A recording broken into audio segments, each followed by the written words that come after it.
서른이 다 되어가던 석진은 인생에서 가장 중요한 날을 맞이하고 있었다.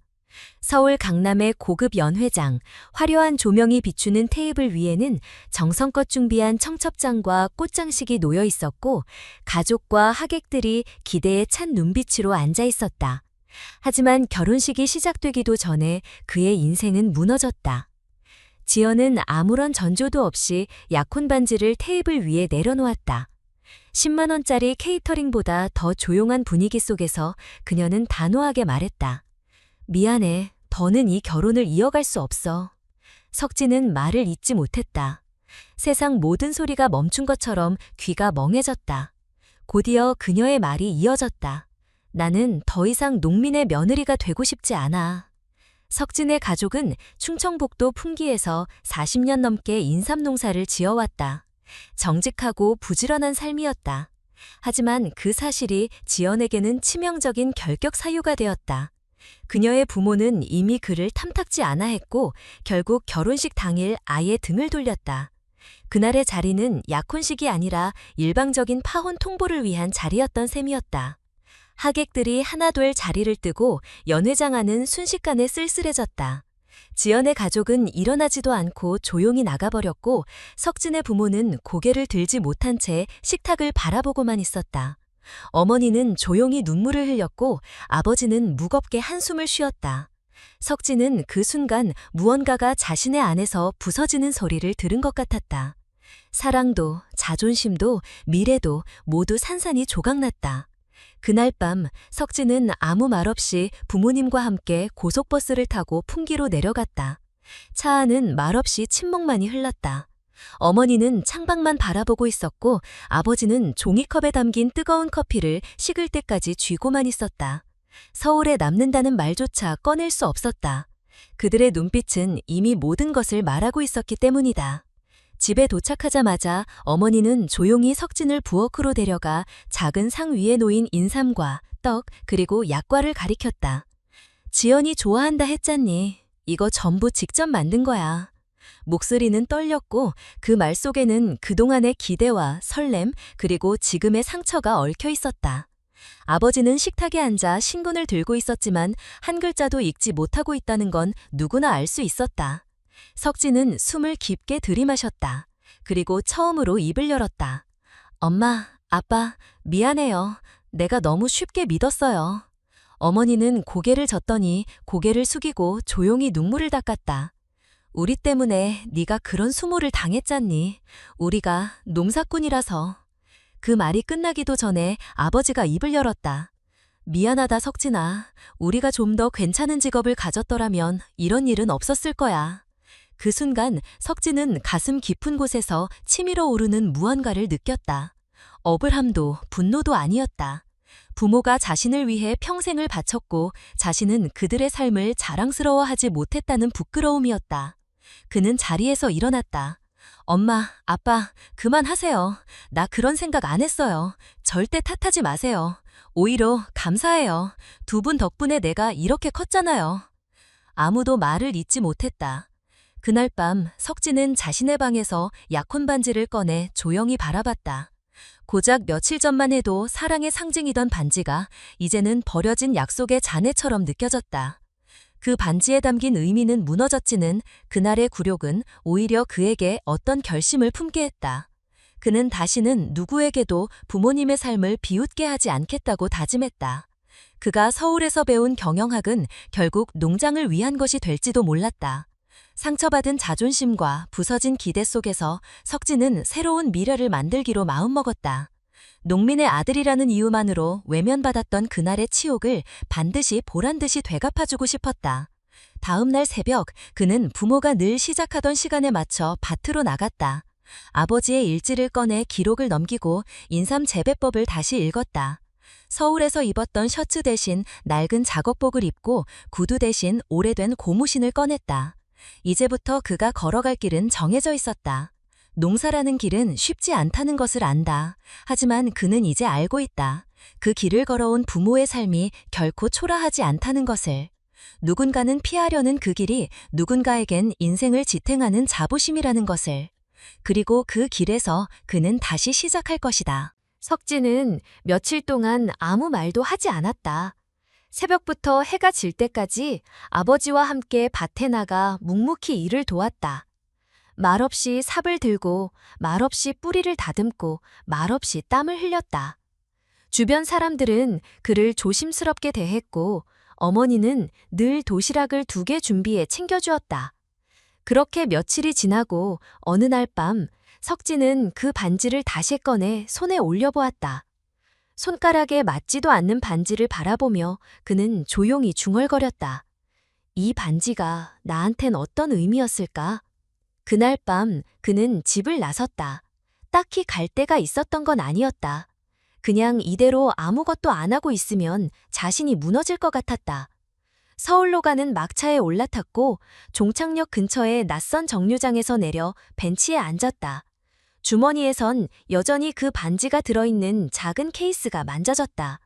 아무 의미 없어져 버린 금속 조각 하나가 그의 손에 있었다. 그는 속으로 되뇌었다. 이걸 버릴까? 아니면 팔아버릴까? 그때였다. 누군가의 목소리가 들렸다. 아저씨, 그거 뭐예요? 고개를 돌리지 않아도 알 수 있었다. 어린 여자아이의 목소리였다. 무심하게 대꾸했다. 아저씨 아니야. 아직 26이야. 그러자 다시 말이 돌아왔다. 근데 얼굴은 아저씨같이 생겼는데요? 그 말에 황당하면서도 왠지 웃음이 나올 뻔했다. 낯선 그 날투는 그에게서 무거운 생각을 잠시나마 떨쳐냈다. 그 소녀는 옆자리에 앉아 케이스를 빤히 바라봤다. 그거 되게 비싸 보이는데요? 여자친구한테 차였어요? 석진은 말없이 고개를 끄덕였다. 소녀는 피식 웃더니 말했다. 역시 얼굴에 다 써 있어요. 그리고는 놀랍게도 말했다. 그럼 그 반지 나 주세요. 순간 석진은 말을 잃었다. 그게 얼마짜리인지 알아? 라고 묻자 소녀는 대수롭지 않게 몰라요. 비싸 보이긴 하네요. 제 인생보다 비쌀걸요? 라고 답했다. 그 말은 석진의 가슴을 찔렀다. 그리고 다음 말이 이어졌다. 근데 어차피 지금 아저씨한텐 필요 없는 거잖아요. 나한텐 의미 있을 수도 있어요. 그 순간 석진은 이 아이가 단순한 장난을 치는 게 아니라는 걸 알았다. 그 눈빛은 장난을 칠 만한 여유가 없었다. 그래서 물었다. 지금 여기서 뭐 해? 집은? 부모님은? 소녀는 눈길을 피하며 말했다. 집 같은 거 없어요. 엄마는 나 어릴 때 나갔고 아빠는 작년부터 연락 안 돼요. 그 말에 놀랄 틈도 없었다. 이어지는 이야기는 더 충격적이었다. 며칠 전에 학교에서도 잘렸어요. 등록금 못 내서요. 일하느라 수업도 자주 빠졌고. 그녀는 담담하게 말했다. 알바에서 빚 갚고 있었는데 사채업자들이 다 가져가요. 내가 번 돈은 나한텐 안 남아요. 그녀는 담담하게 말했다. 알바에서 지하철도 있고 찜질방도 있고 라고 말했다. 그리고 마지막으로 중얼거렸다. 사실 어제 죽을까도 생각했어요. 근데 날씨가 좋길래 그냥 하루 더 살아보기로 했어요. 그 말은 석진을 무너뜨렸다. 자신이 느낀 고통, 상처, 분노 따위는 이 아이 앞에서 너무 작게 느껴졌다. 그제야 그는 깨달았다. 자신은 단지 사랑에 실패했을 뿐이고 이 아이는 삶 전체가 무너지고 있다는 것을. 그때 소녀가 다시 말했다. 아저씨, 아까 부모님 얘기하면서 혼잣말했잖아요. 화난 것 같던데. 석진은 놀라 고개를 들었다. 듣고 있었어? 소녀는 고개를 끄덕였다. 부모님 일 무시당한 거 속상했죠? 그럼 왜 여기 앉아만 있어요? 그렇게 속상하면 그 사람들한테 증명하면 되잖아요. 그 말은 석진의 심장을 찔렀다. 그 사람들 나중에 무릎 꿇고 사과하게 만들면 되잖아요. 그러려면 아저씨가 멋진 사람 되면 되는 거예요. 소녀는 그렇게 말했다. 그리고 덧붙였다. 쉬운 건 아니겠지만 할 수 있어요. 왜냐면 아저씨는 아직 뭐든 시작할 수 있는 나이니까. 그 말은 단순한 위로가 아니었다. 그건 경고였고 자극이었고 도전이었다. 그날 석진은 처음으로 진심으로 고개를 끄덕였다. 이 반지 줄게. 대신 너도 살아. 끝까지. 그렇게 그는 그녀의 손에 반지를 쥐어주고 지갑에서 남은 현금을 꺼내 그녀에게 건넸다. 그녀는 놀라며 손사래를 쳤지만 그는 단호했다. 네가 살아야 내가 뭘 잘한 건지 알 수 있어. 그렇게 말하고 석진은 다시 고향으로 돌아갔다. 뒤를 돌아보지 않았다. 돌아보면 또 흔들릴 것 같아서. 그날 밤 어머니에게 전화를 걸었다. 엄마, 내일부터 농장일 본격적으로 도와드릴게요. 어머니는 말없이 숨을 들이는 소리만 들려줬다. 그리고 한마디, 고맙다 아들아. 석진은 그날 처음으로 마음속 깊은 곳에서 무언가가 움직이는 걸 느꼈다. 무너졌던 마음이 서서히 다시 일어서고 있었다. 그리고 그는 몰랐다. 몇 년 뒤 그날 만났던 그 아이가 다시 그의 인생에 나타날 거라는 걸. 하지만 그건 아직 미래의 이야기였다. 그 다음 날부터 석진은 매일 새벽같이 일어났다. 아버지가 일어나기 전 먼저 밭에 나가 있었고 어머니보다 먼저 저녁 밥상을 차렸다. 아무도 말하지 않았지만 집안의 분위기는 조금씩 달라지고 있었다. 아버지는 처음엔 아무 말 없이 멀리서 석진을 지켜봤고 어머니는 매 끼니마다 반찬 하나를 더 얹어주었다. 가족은 말보다 행동으로 마음을 전했다. 석진은 서울에서 배운 경영학을 직장에서 꺼냈고 인삼 재배법과 유통구조를 동시에 공부했다. 마을 어르신들에게 고개를 숙이고 배우는 것도 마다하지 않았다. 뿌리를 다듬는 법, 흙의 수분 조절, 병충해 예방법까지 하나하나 노트에 적어나갔다. 처음엔 다들 그를 의심했다. 도시에서 공부한 애가 밭일을 알겠어? 하지만 시간이 지나자 그의 손에는 흙냄새가 배었고 그의 말에는 진심이 담겼다. 어느새 1년이 지나고 인삼은 고르게 자랐다. 뿌리의 굵기도 안정됐고 품질도 전문가들 사이에서 좋은 평가를 받기 시작했다. 하지만 문제는 판로였다. 도매 시장은 대형 농장 위주로 돌아갔고 유통업체들은 경력 없는 개인 농가라는 이유로 문전박대를 했다. 석진은 실망하지 않았다. 인터넷 쇼핑몰을 만들어 홍보를 시작했고 지역 직거래 장터에도 참여했다. 하루에 몇 뿌리씩이라도 팔릴 때면 그것이 희망처럼 느껴졌다. 그러던 어느 날 아버지가 쓰러졌다. 밭에서 평소보다 2배 이상 빠른 속도로 일을 하던 중이었다. 병원에서 의사는 말했다. 고혈압이 악화되어 뇌출혈 직전이었습니다. 다시는 과로하시면 안 됩니다. 어머니는 병실 한 구석에서 울고 있었고 석진은 병원 복도에서 한참을 서 있었다. 그리고 조용히 마음속으로 되뇌었다. 이젠 내가 해야 할 때다. 그날 밤 병원에서 돌아와 그는 아버지의 작업 일지를 펼쳤다. 하루하루 적힌 기록은 놀라울 만큼 꼼꼼했다. 날씨, 흙 상태, 작업 시간, 수확량. 그 기록을 읽으며 그는 아버지의 삶을 처음으로 이해했다. 그리고 자신이 이어가야 할 이유를 분명히 깨달았다. 농업은 그저 생계를 위한 노동이 아니었다. 그것은 한 세대가 다음 세대에게 건네는 살아있는 유산이었다. 그 후로 석진은 농장 운영을 전담하기 시작했다.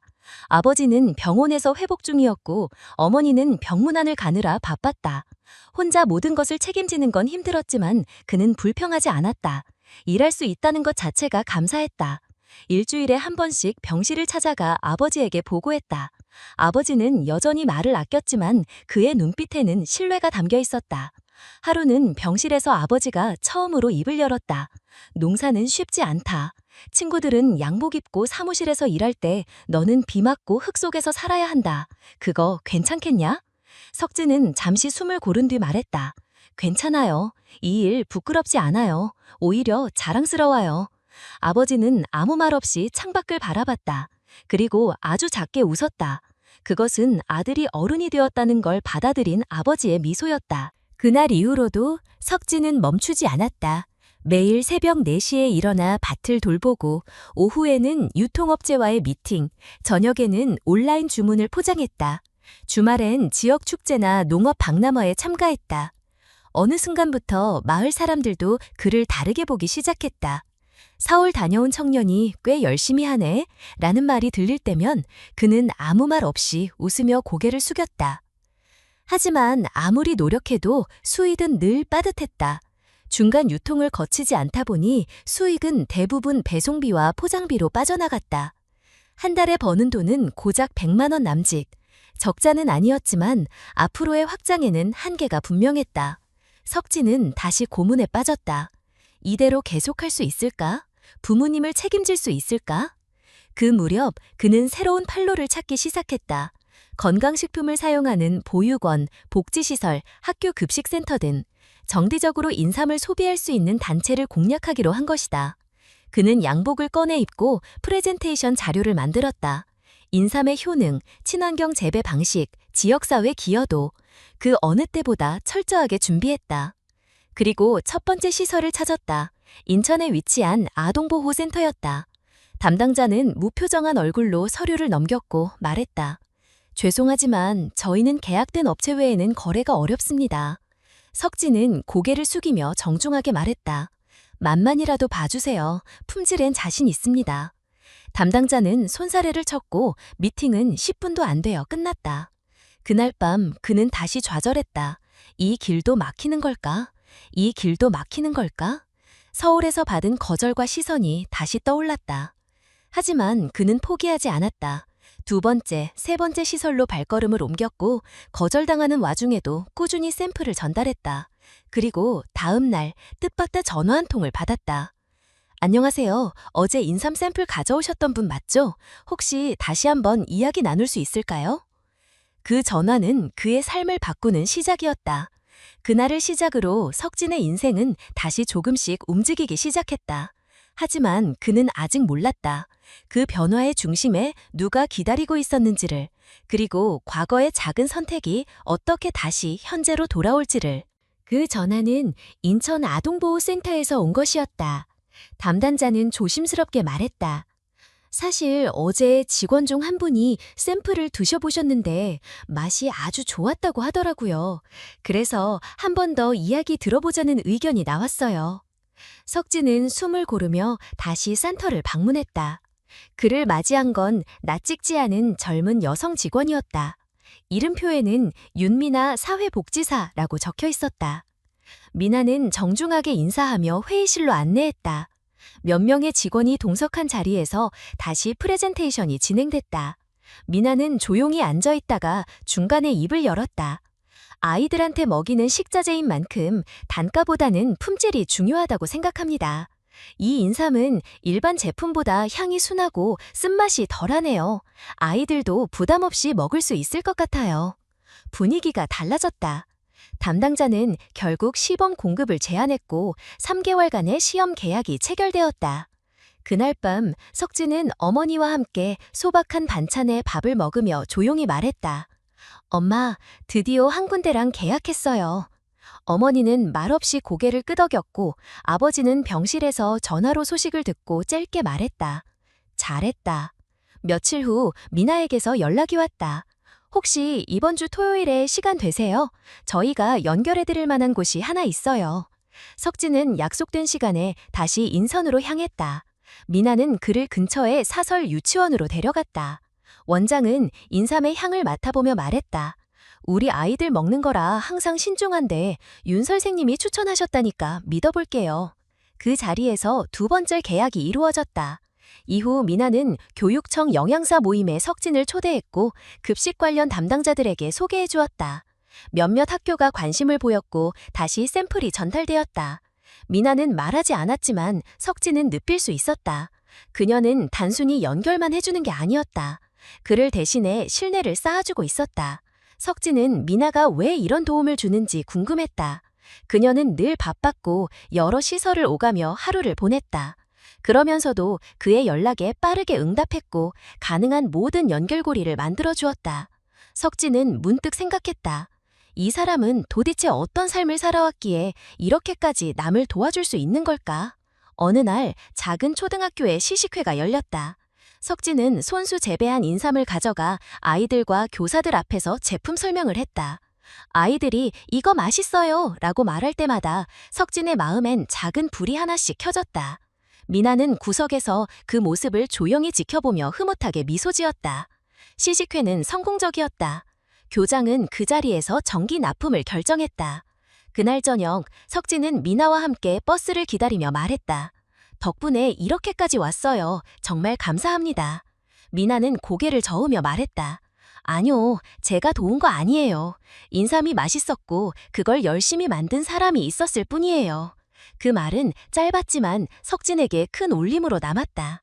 미나의 도움은 그 후로도 계속됐다.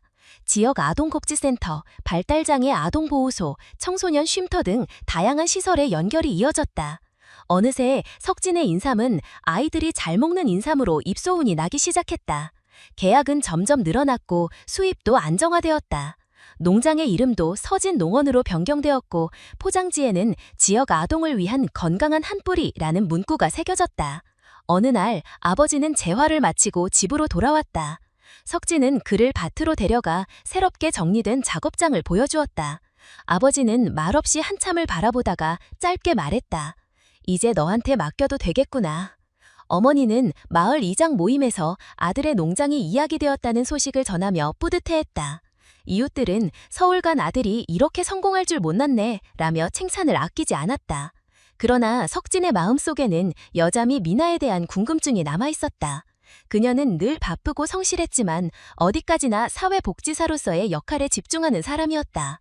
사적인 이야기를 거의 하지 않았고 퇴근 후 시간도 드러내지 않았다. 석진은 그녀에게 조금씩 마음이 가고 있다는 걸 느끼고 있었지만 표현하지 않았다. 그저 더 좋은 제품을 만들고 더 많은 아이들에게 건강한 음식을 제공하겠다는 목표에 집중했다. 하루는 미나가 말했다. 곧 어린이날이에요. 저희 센터에서 작은 행사 열거든요. 혹시 인삼 아이스크림 만들 수 있을까요? 석진은 웃으며 대답했다. 해볼게요. 아이들이 좋아할지 모르겠지만. 어린이날 행사 당일 인삼 아이스크림은 예상외로 인기가 많았다. 아이들이 줄을 서서 먹었고 교사들은 놀라며 말했다. 쓴맛이 거의 없네요. 미나는 그 모습을 지켜보다가 석진에게 다가와 말했다. 정말 잘했어요. 아이들이 이렇게 웃는 거 자주 보기 어려워요. 그 순간 석진은 다시 묻고 싶어졌다. 당신은 왜 이 일을 하는 거예요? 하지만 그 질문은 끝내 꺼내지 못했다. 대신 마음속에 간직한 말이 하나 생겼다. 이 사람과 더 오래 함께 일하고 싶다. 그 말은 아직 말로는 꺼내지 않았지만 그의 삶 전체에 조금씩 스며들고 있었다. 그리고 석진은 아직 알지 못했다. 미나가 누구인지, 그리고 그녀가 자신의 과거와 어떤 인연으로 얽혀 있는지를. 그날 밤 석진은 오랜만에 공원으로 향했다. 처음 인삼 농사를 시작하겠다고 결심했던 날, 낯선 소녀에게 반지를 건넸던 바로 그 장소였다. 계약이 늘고 매출이 오르고 농장이 자리를 잡아가고 있었지만 마음속 한 구석은 여전히 비어 있었다. 그 비어있는 곳에는 여전히 그 소녀의 말이 남아있었다. 살아, 끝까지. 벤치에 앉아있던 석진은 무심코 시계를 봤다. 어느덧 자정이 가까워졌다. 문득 그의 옆에 누군가가 앉았다. 익숙한 향기였다. 고개를 돌리자 윤미나가 앉아있었다. 평소에 단정한 근무복이 아닌 편안한 사복 차림이었다. 그는 당황한 듯 인사도 하지 못했다. 미나는 조용히 말했다. 직원한테서 들었어요. 요즘 많이 힘들다고. 석진은 대답하지 않았다. 미나는 다시 말했다. 혹시 이 공원 처음이 아니죠? 석진은 조심스럽게 고개를 끄덕였다. 여기서 누군가에게 반지를 줬어요. 그게 내 인생의 전환점이었어요. 그날을 들은 미나는 천천히 입을 열었다. 그때 아저씨라고 불렀던 소녀 기억나세요? 석진의 눈이 커졌다. 미나는 부드럽게 미소 지었다. 맞아요, 저예요. 석진은 숨이 막히는 듯했다. 말이 나오지 않았다. 미나는 말했다. 4년 전 그날 아저씨가 준 반지랑 10만 원으로 처음으로 밥을 사 먹었어요. 그리고 다시 학교에 가기로 마음먹었어요. 그 순간 석진은 모든 것이 연결되었다. 눈빛, 말투, 강단 있는 태도. 미나는 달라졌지만 본질은 그대로였다. 살아남기 위해 안간힘을 쓰던 그 소녀가 이제는 자신 앞에 멋진 사회복지사로 앉아 있었다. 미나는 계속해서 말했다. 처음 당신이 농장을 한다고 들었을 때 믿기지 않았어요. 그래서 일부러 당신이 만든 인삼을 먹어보고 싶었고 진짜라면 도와주고 싶었어요. 석진은 입을 열지 못했다. 미나는 덧붙였다. 그 반지 아직도 가지고 있어요. 목걸이로 만들어서 항상 하고 다녔어요. 누구한테 받은 건지 말한 적도 없어요. 그냥 나한테는 희망이었으니까. 그제야 석진은 물었다. 왜 지금에서야 말했어요? 미나는 조용히 웃었다. 처음엔 타이밍을 놓쳤고 나중엔 말하면 당신이 나를 동정할까봐 싫었어요. 나는 이제 누군가의 도움 없이도 살아갈 수 있는 사람이니까. 석진은 조심스럽게 물었다. 그동안 날 지켜봤어요? 미나는 고개를 끄덕였다. 그날 이후 나는 늘 당신을 지켜봤어요. 당신이 실패하지 않길 바랐고 그 반지가 헛된 선택이 되지 않기를 바랐어요. 조용한 침묵이 흐른 후 미나는 다시 입을 열었다. 이제는 나도 당신을 도울 수 있는 사람이 됐어요. 그래서 다시 나타난 거예요. 석진은 미나를 바라보았다. 고마움도 놀라움도 기쁨도 한꺼번에 몰려왔다. 그는 말없이 고개를 숙였다. 미나는 가방에서 핸드폰을 꺼냈다. 이제 내가 도와줄 차례예요. 그녀는 전화를 걸기 시작했다. 사토운송 대표님, 윤미나입니다. 급히 부탁드릴 게 있어서요. 몇 분 사이 5통의 전화가 걸렸다. 모두 밤이었지만 상대방은 그녀의 이름을 듣고 흔쾌히 대답했다. 미나 씨 부탁이라면 당연히 도와야죠. 지금 트럭 바로 보낼게요. 아이들 위한 거라면 당연하죠. 석진은 말문이 막혔다.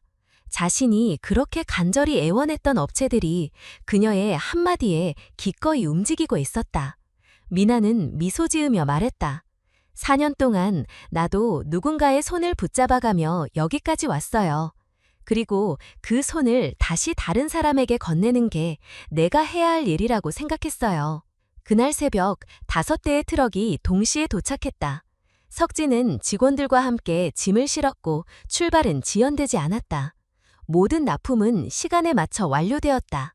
그날 저녁 석진은 다시 공원 벤치에 앉아 있었다. 그 옆에 미나도 앉아 있었다. 감사해요. 석진은 낮은 목소리로 말했다. 미나는 고개를 저었다. 내가 고마운 사람이에요. 나한테 살아남으라고 말해줬잖아요.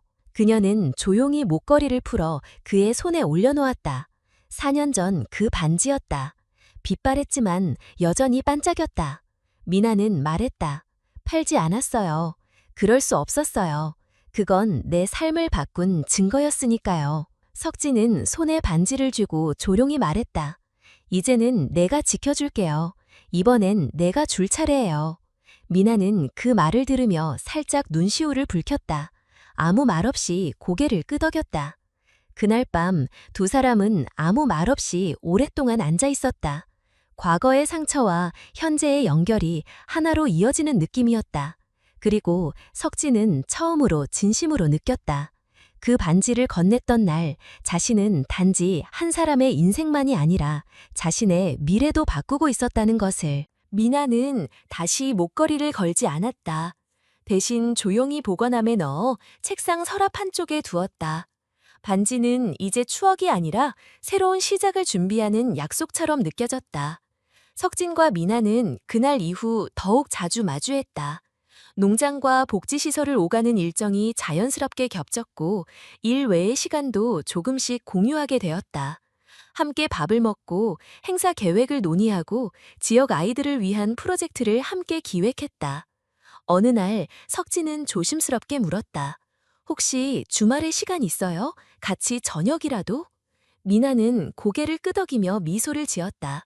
그들은 처음으로 일 이외의 이유로 시간을 보냈다. 대화는 자연스러웠고 공감은 깊었다. 석진은 미나의 이야기를 들으며 그녀가 얼마나 많은 고비를 혼자 넘겨왔는지 알게 되었다. 어린 시절의 상처, 가난 속에서의 성장, 그리고 자립의 과정, 그 모든 것이 지금의 미나를 만든 것이었다. 며칠 후 농장으로 돌아온 석진은 트럭에 물건을 싣던 중 미나의 목에 걸린 반짝이는 무언가를 발견했다. 익숙한 디자인이었다. 그는 순간적으로 멈칫했다. 미나는 눈치채고 말했다. 이거요? 이거 사실 새 반지예요. 그냥 선물로 받은 건데요. 석진은 순간 가슴이 철렁했다. 말로 표현할 수 없는 감정이 몰려왔다. 머릿속에 남자친구? 약혼? 이라는 단어들이 떠올랐고 말은 입에서 맴돌다 삼켜졌다. 저녁이 되어 돌아가는 길 석진은 조용히 말했다. 오늘은 바람이 차네요. 그 말은 고백 대신 던져진 회피였다. 미나는 조용히 걸음을 멈췄다. 혹시 뭔가 하고 싶은 말 있으세요? 석진은 고개를 저으며 웃었다. 아니요, 그냥 고마워요. 늘 옆에 있어줘서. 미나는 대답하지 않았지만 그날 이후 다시 반지를 목에 걸지 않았다. 시간이 흐르며 농장은 눈에 띄게 성장했다. 수익은 안정되었고 계약처는 전국으로 확대되었다. 미나는 여전히 바빴지만 석진과의 일정은 빠지지 않았다. 주변 사람들은 둘 사이를 궁금해했지만 당사자들은 아무 말도 하지 않았다. 말보다 더 확실한 교감이 있다고 믿었기 때문이다. 석진은 어느 날 용기를 내어 말했다. 우리 이런 관계 앞으로도 계속됐으면 좋겠어요. 미나는 그를 바라보다가 조용히 고개를 끄덕였다. 나도 그래요. 그 말은 짧았지만 둘 사이에 흐르는 감정은 분명해졌다. 그해 겨울 석진은 작은 상자를 준비했다. 다시 꺼낸 반지였다. 미나가 준 그 반지. 그는 그것을 조심스럽게 닫고 새로 포장했다. 그리고 약속된 날 복지센터 근처 작은 카페에서 미나를 만났다. 말없이 상자를 건넸다. 미나는 조용히 열어보더니 잠시 침묵했다. 이 반지 다시 주는 거예요? 석진은 고개를 끄덕였다. 그땐 내가 도와줄 수 있는 게 이것뿐이었어요. 지금은 함께 하고 싶어서 주는 거예요. 미나는 상자를 닫으며 입술을 떨었다. 그리고 아주 작게 말했다. 나 당신 좋아해요. 그냥 은인으로가 아니라 한 사람으로서. 석진은 말없이 그녀의 손을 잡았다. 그 순간 말이 필요 없었다. 수많은 시간이 지나 수많은 고통을 지나 결국 이 자리까지 온 두 사람은 이미 서로의 삶 깊숙이 자리하고 있었다. 며칠 후 석진은 부모님께 미나를 정식으로 소개했다. 어머니는 따뜻하게 웃으며 말했다. 그날 그 반지를 받았던 그 아가씨가 이 아가씨였구나. 아버지는 한참을 말없이 바라보다가 고개를 끄덕였다. 좋은 사람 같구나. 마을 사람들도 축하를 아끼지 않았다. 그 어려운 시절 같이 버텨준 사람이랑 잘 되는 게 제일이지. 석진은 그 말에 진심으로 고개를 숙였다. 미나는 그 모든 축하를 조용히 받아들였다. 그녀는 화려한 말도 특별한 표현도 없었지만 모든 순간에 진심이 담겨 있었다. 이후 두 사람은 함께 농장을 운영하며 새로운 비전을 만들기 시작했다. 단순히 수익을 내는 농장이 아니라 아이들이 자연을 경험하고 생명의 소중함을 배울 수 있는 교육의 공간으로 확장해 나갔다. 미나의 제안이었다. 우리처럼 다시 시작할 기회를 얻지 못한 아이들에게 이런 공간이 필요하다고 생각해요. 석진은 그녀의 말에 고개를 끄덕였다. 그리고 속으로 생각했다. 이 사람을 만난 게 내 인생 최고의 선택이었다. 반지는 여전히 목걸이에 달려 있었고 그 반지는 이제 과거의 상처가 아니라 새로운 삶의 증표가 되어 있었다. 서진농원은 어느덧 지역을 대표하는 농장이 되어 있었다. 인삼 품질은 이미 입소문이 났고 각종 복지시설과 교육기관과의 거래는 꾸준히 늘었다. 농장 운영 시스템도 체계적으로 자리 잡았고 직원 수도 서서히 늘어났다. 매달 회계 보고서를 볼 때마다 석진은 실감했다. 정말 여기까지 왔구나. 어느 저녁 석진은 아버지와 함께 식탁에 앉아 회계 자료를 보고 있었다. 아버지는 조용히 말했고 어머니는 식사 준비를 하며 흐뭇하게 웃었다. 요즘 동네 사람들이 너 칭찬 많이 한다. 젊은 나이에 이렇게 농사 제대로 하는 사람 처음 봤다고. 석진은 쑥스러운 듯 고개를 숙였지만 그 말 한마디에 가슴이 뜨거워졌다. 하지만 그 순간 올린 전화 한 통이 평온한 일상을 흔들었다. 직원이 다급하게 말했다. 사장님, 큰일 났어요. 내일 대형마트에 납품 예정이었던 인삼 물량을 실은 트럭이 고속도로에서 사고를 당했어요. 피가 머리끝까지 솟았다. 트럭 운전사는 다행히 가벼운 부상이었지만 물량은 대부분 파손된 상태였다. 납품처는 전국 30개 지점. 이번 계약은 서진농원이 다음 단계로 도약할 수 있는 가장 큰 기회였다. 이 납품이 무산되면 수천만 원의 위약금이 발생하고 농장 운영 전체가 흔들릴 수 있었다. 석진은 다급하게 운송업체에 연락을 돌렸지만 설 연휴 직전이라는 시기 탓에 대체 트럭은 어디서도 찾을 수 없었다. 직원들은 전화를 돌리고 석진은 개인적으로 알고 있는 소규모 운송사에도 연락했다. 하지만 돌아오는 대답은 똑같았다. 이미 예약이 다 찼습니다. 명절이라 차량이 없습니다. 시간이 흘러 새벽이 다가오고 있었다. 사무실은 조용했고 직원들마저 하나둘 자리를 떴다. 석진은 혼자 책상에 앉아 있었다. 그는 고개를 들었다. 문득 떠오른 생각 하나. 미나. 곧장 휴대폰을 들었다. 망설임 없이 연락을 걸었고 몇 번의 신호음 끝에 미나가 받았다. 다급하게 상황을 설명하자 미나는 숨을 고르더니 말했다. 알겠어요. 조금만 기다려주세요. 그녀는 곧바로 전화를 돌리기 시작했다. 복지기관, 협력처, 후원자, 운송사 관계자들에게 한 명 한 명 연락을 취했다. 그녀의 이름을 들은 사람들은 한결같이 반응했다. 윤미나 씨가 부탁한다면 당연히 움직여야죠. 연락이 닿은 곳들은 예상보다 많았다. 자정이 지나기 전 5대의 트럭이 확보되었다. 다음 날 새벽 트럭들은 약속된 시간에 농장으로 도착했다. 직원들은 잠도 못 잔 채 포장과 적재를 도왔고 석진은 한 명 한 명에게 고맙다고 말했다. 트럭은 예정된 시간보다 이르게 출발했고 각 마트 지점으로 정확히 도착했다. 배송은 성공적으로 마무리되었다. 전화기 너머 담당자의 말이 석진의 귓가에 남았다. 이번처럼 깔끔하게 들어온 납품은 처음입니다. 그날 저녁 석진은 다시 공원 벤치에 앉아 있었다. 그리고 옆자리에 미나가 있었다. 말없이 음료를 나눠 마시고 있던 중 석진이 말했다. 오늘 정말 고마워요. 당신 없었으면 우리 농장 진짜 끝날 뻔했어요. 미나는 조용히 고개를 저었다. 내가 도운 거 아니에요. 내가 아는 사람들이 도와준 거예요.